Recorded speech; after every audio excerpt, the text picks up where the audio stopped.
Very good evening. Welcome to the news at 5 p.m. I'm Preeti Chaudhary and we're getting breaking news coming in right on the top of this bulletin. The government sources are telling headlines today that because Sangeeta Richards is a Government of India official passport holder covered by Government of India rules and regulations, that they will tell the US should immediately initiate steps to repatriate the maid. The US bound to honor the court orders on this matter. Well, that's the latest that we're getting in at this point of time. The Government of India is asking that the maid Richards be repatriated to India, and the United States will not have legally any elbow room but to abide by this demand of India.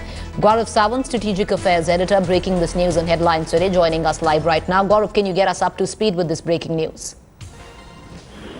India is following a multi-pronged strategy on the Devyani Khobragade and Sangeeta Richards case, and while negotiations are on with the United States of America to end this impasse, India is telling the United States, even legally, India is on a very strong footing. Not only did the United States make a mistake in arresting Devyani Khobragade and ill-treating her, legally also there is a court order that says Sangeeta Richards should be repatriated to India. That's one part of the story. The second part of the story is Sangeeta Richards, the domestic help, went to the United States of America on an Indian official passport. There are three colors of passports that Indian nationals get.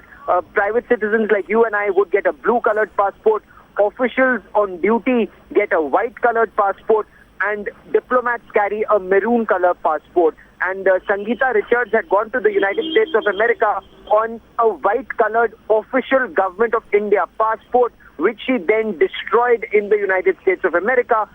This is an illegal immigration matter, so to say. And this is why now that the Government of America knows where Sangeeta Richards is, they should immediately repatriate her. From June onwards, India has repeatedly been making a request to the United States government, to their embassy in New Delhi, and to the State Department. In fact, sources telling headlines today that they even gave Sangeeta Richards' address where she was living and where she was working in a beauty parlor. They gave all those details to the US government, and yet US government did nothing on India's complaint, and then they went ahead and arrested Devyani Khobragade in this manner, which is a violation of the Vienna Convention. So India is not only hardening its stance, but also legally building a very strong case, Preeti. Gaurav, while two clear voices are emerging over the Devyani arrest, it's but obvious that the district attorney couldn't have gone ahead with the Indian diplomat's arrest without the consent of the White House. You are spot on there. The district attorney would not have gone ahead, and this arrest would not have happened had the State Department not given a green light. They signed off on it. It's the Diplomatic Security Service that went and arrested Devyani Khobragade, handed her over to the US Marshals, and then she was treated in the most barbaric manner, which is completely unacceptable to any civilized nation. You don't treat a woman diplomat like that, come what may. There are no heinous charges against her. What the US did was high-handed. Government of India has made that very clear.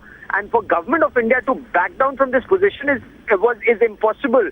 Look, this relationship has hit a crater, is how diplomats are describing this. They're very openly saying that Indo-US relationship at this point of time is in an emergency room, and it requires a trauma surgeon to bring it out. That is how Nirupma Rao, India's former ambassador to the US, has described the situation. How best can it be extracted from there is clearly now perhaps for the two political heads of state to decide how will they paint themselves. I mean, America clearly has painted itself in a corner. How will it extract itself remains to be seen, because one way out is the option that India has given, that Devyani Khobragade has now been posted to a permanent mission in New York, and there she enjoys full diplomatic immunity. America says yes, and then she gets immunity. Perhaps she comes back to India, and we forget this as a bad dream.